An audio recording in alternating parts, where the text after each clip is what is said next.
जय महाराष्ट्र। मी गौरव कोटगिरे, नांदेड उत्तर आणि लोहा कंधार सध्याला प्रसिद्धी प्रमुख म्हणून, तसंच नांदेड उत्तरचा शहर प्रमुख म्हणून मी शिवसेनेचा पदाधिकारी आहे। आणि आज नांदेड जिल्ह्यामध्ये जे काही राजकीय परिस्थिती आहे आणि आम्ही मतदारसंघात सध्याला फिरत आहोत, नांदेड उत्तर आणि लोहा कंधार, तर प्रत्येक ठिकाणी आम्ही जाऊन बघत आहोत, आढावा घेत आहोत, मतदारसंघातल्या अडीअडचणी जाणून घेत आहोत आणि जनसामान्य माणसांचे काय प्रश्न आहेत त्या प्रश्नावरती आम्ही बघत आहोत की जनमानसातून काय आवाज येतोय, जनमानसाची काय मागणी आहे आणि जनमानसांचे काय भेडसावणारे प्रश्न आहेत। तर त्याच्या संदर्भात आम्ही बरीच माहिती घेतली आणि आता तुम्ही पत्रकार म्हणून तुम्हाला काय विचारा मी त्याचे उत्तर देतो। मला लोहा कंधार विधानसभा मतदारसंघाची परिस्थिती कशी वाटते? नाही, लोहा कंधार विधानसभा मतदारसंघाची परिस्थिती ही विदारक परिस्थिती आहे। हा जिल्ह्यातला एक राजकारणातला मोठा दिग्गज मतदारसंघ म्हणून बघितला जातो, कारण या मतदारसंघामध्ये दिग्गज लोक निवडणूक लढवतात। पण दिग्गज लोकांनी निवडणुका लढवून सुद्धा लोहा कंधारमध्ये जसा पाहिजे तसा विकास हा झालेला नाही आहे आणि लोहा कंधार हा मतदारसंघ विकासापासून वंचित राहिलेला आहे। दादा, आपल्या मतदारसंघामध्ये ओबीसी मराठा फॅक्टर चालण्याची शक्यता आहे, तुम्हाला काय वाटतंय?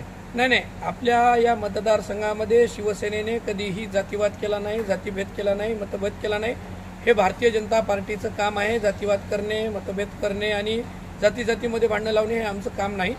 शिवसेना पक्ष प्रमुख तथा महाराष्ट्र राज्याचे माजी मुख्यमंत्री उद्धवसाहेब ठाकरे यांनी ज्या कोरोना काळामध्ये ज्या पद्धतीने काम केलं, महाराष्ट्रातील 18 पगड जातीला घेऊन चालण्याचं काम हे आदरणीय उद्धवजी ठाकरे साहेबांनी केलेलं आहे आणि त्याचं आपण मॉडेल बघितलं। महाराष्ट्रामध्ये बेस्ट सीएम मध्ये उद्धव साहेबांचं नाव 5 म्हणजे पूर्ण ऑल ओव्हर इंडियामध्ये बेस्ट ऑफ 5 सीएम मध्ये त्यांचं नाव आलेलं आहे।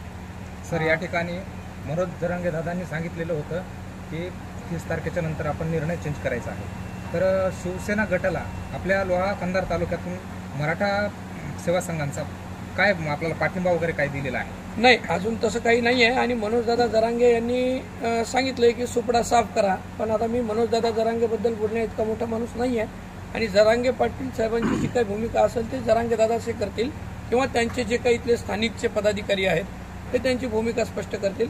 फक्त आमची त्यांना विनंती राहील की सर्वसामान्य कुटुंबातील एकनाथदादा पवार जे आहेत ते अतिशय सर्वसामान्य कुटुंबातून संघर्ष करून मोठे झालेले व्यक्ती आहेत आणि त्यांचा इतिहास आपण जर काढून बघितला तर त्यांनी त्यांच्या तोंडून सांगितलं दादांनी की दादाची काय परिस्थिती होती आणि दादा येथून लोहा कंधार सोडून पुण्याला हे फक्त कामासाठी आणि आपलं पोट भरण्यासाठी आणि उपजीविका जगण्यासाठी गेले होते आणि त्यांनी एक विजनल पर्सन आहे। त्या माणसाने शून्यातून विश्व निर्माण केलंय आणि त्यांनी ज्या पद्धतीने जाऊन आपलं ग्रोथ केलंय पुण्यामध्ये, एक लहान गोष्ट नाही आहे की नांदेड जिल्ह्यातल्या एका तालुक्यातील एक सर्वसामान्य शेतकरी कुटुंबातील मुलगा पुण्यासारख्या ठिकाणी जातो आणि तिथं जाऊन तो माणूस आपलं एक साम्राज्य उभं करतो। पुण्यासारख्या बलाढ्य स्थितीमध्ये जाऊन उभं राहणं काही फार मोठी सोपी गोष्ट नाही आहे। कालच्या उद्धवजीच्या कार्यक्रमामध्ये तुमचे जिल्हा प्रमुख इथेही दिसले नाहीत आणि नांदेडच्याही कार्यक्रमात दिसले नाहीत, तर ते आपल्यापासून नाराज आहेत का? काय त्याची काय रुसवारुसवी काय? नाही, ॲक्च्युली कसं आहे माहिती आहे का, ते जिल्हा प्रमुखांचा व्यक्तिगत प्रश्न आहे। पण शेवटी बघा, मी एक जबाबदारी पदाधिकारी म्हणून सांगतो की काल उद्धव साहेबांच्या सभेला त्यांनी यायला हवं होतं। काल उद्धवजी साहेब आमच्या सहसंपर्क प्रमुखाच्या कार्यालयावर भेट दिली, त्यांनी तिथंही यायला पाहिजे होतं। त्यांना जर असं वाटत असेल की मी पक्षापेक्षा मोठा आहे किंवा मी काहीतरी एक वेगळा आहे तर हे चुकीचं भ्रम आहे, काढून टाका। शिवसेनेमध्ये 40 आमदार गेले, नगरसेवक गेले, खासदार गेले तर उद्धव साहेबांना फरक पडला नाही। असे काही जिल्हा प्रमुख येतात आणि जातात, त्यांचं काय असं काय फार मनावर घ्यायचा विषय नाही। पक्ष आहेत म्हणून आम्ही आहोत, आम्ही आहे म्हणून पक्ष नाही, हे दोघांतून गैरसमज कोणीही काढून टाकावा। दादा, येणारी निवडणूक एकनाथदादा पवार कोणत्या मुद्द्यावर निवडणूक लढवणार आहे? बघा, जो व्यक्ती इथून नांदेड सोडून पुण्याला कशासाठी गेले होते दादा, की त्यांना रोजगार, काम आणि सर्वसामान्य जनतेला भेडसावणाऱ्या प्रश्न आणि त्यांना इथं रोजगार मिळाला नाही म्हणून ते रोजगाराच्या शोधात पुण्याला गेले। टाटासारख्या कंपनीमध्ये त्यांनी काम केलंय आणि विजनल पर्सन आहे आणि त्यांचे काय तिथं पुण्यामध्ये दारूचे दुकान किंवा बार रेस्टॉरंट नाही आहेत। ते एकदम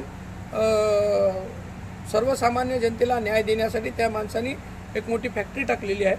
जवळपास 50 एकरमध्ये त्यांची फॅक्टरी आहे आणि ते युवा शक्ती फाउंडेशनच्या माध्यमातून त्यांनी लोहा कंधार हे त्यांचं माहेरघर असल्यामुळे ते फार पहिल्यापासून तिथं काम करत आलेले आहेत. त्यांनी त्यांच्या गावाची नाळ कधीच तोडली नाही आणि ते त्यांच्या गावाबद्दलचं ते त्यांचं जे प्रेम होतं, ज्यांना पैसे कमवण्याचं उद्दिष्ट होतं, त्यांनी मेहनत केली, काम केलं, पैसे कमवले आणि पुण्यासारख्या ठिकाणी जाऊन ते स्वतःला त्यांनी घडवलं आणि मग ते स्वतः इतके मजबूत झाले की त्यांना आज पूर्ण मतदारसंघाचं कुटुंब प्रमुख होण्याची इच्छा झाली आणि लोहा कंधारच्या जनतेबद्दल ते विजन घेऊन आलेले आहेत आणि त्यांचं विजन एक पक्का आहे की गावागावामध्ये, शहरामध्ये, तालुक्यावर, छोट्या छोट्या तांडावाड्या वस्त्यावरती छोटे मोठे लघु उद्योगांनी आम्ही काय फार मोठमोठ्या फॅक्टरी आणू आणि अमुक तो करू तमुक करू असे खोटे आश्वासन देणार नाही.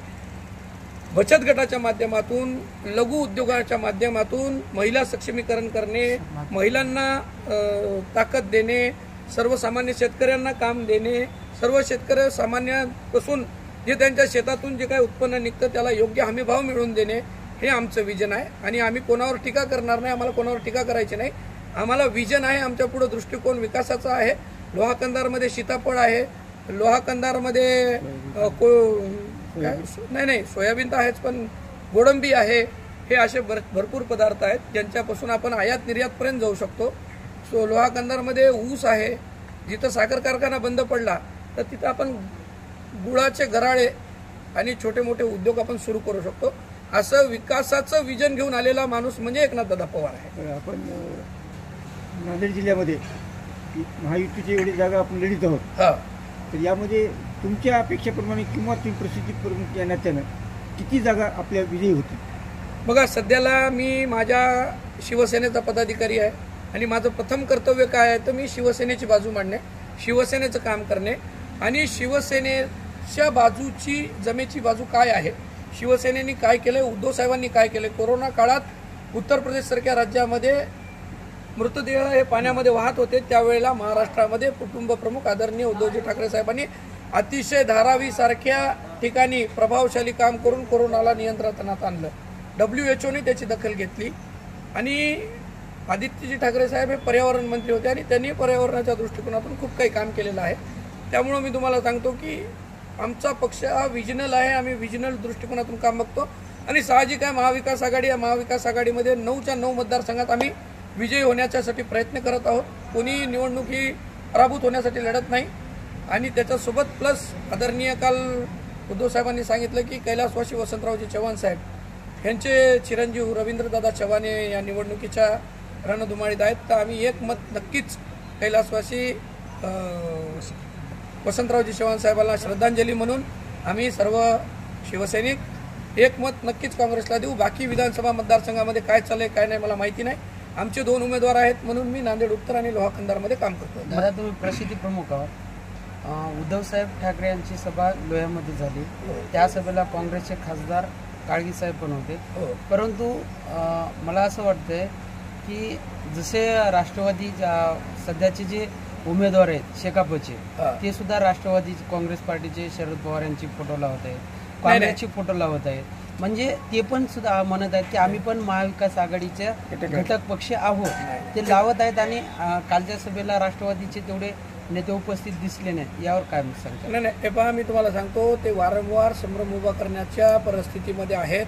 निवडणुकीचा उमेदवारी अर्ज एबी फॉर्म मिळण्याच्या आधी त्यांनी स्पष्टपणे सांगितलं होतं की मी तुतारीवरून निवडणूक लढवणार. आदरणीय आशाताई श्यामसुंदर शिंदे यांनी सांगितलं होतं की मी ही निवडणूक तुतारीवरून लढणार आहे आणि काही मधल्या काळामध्ये त्यांच्या कार्यकर्त्यांनी सोशल मीडियावर तुतारीचे चिन्हही टाकले होते.